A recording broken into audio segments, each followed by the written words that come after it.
मी साहेबाच्या बोलण्यावर समाधानी आहे. सरकारच्या बोलण्यावर समाधानी नाही मी.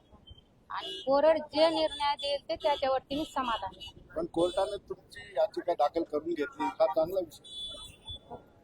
साहेबांनी जे निर्णय घेतल्यात, वकील साहेबांनी घेतल्यात, जज साहेबांनी जे घेतल्यात, त्या निर्णयाला मी समाधान आहे.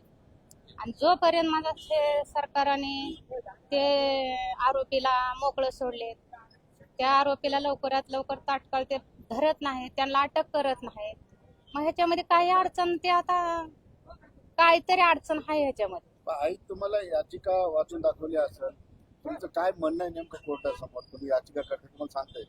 माझं म्हणणं आहे, जे आरोपी आहेत, सोमनाथला मारलेले आहेत आरोपी, त्यांच्यावरती मनुस्वादाचा गुन्हा दाखल करावा, त्यांना कठोरात कठोर शिक्षा द्यावा, त्यांच्यावरती 302चा गुन्हा दाखल करण्यात यावा.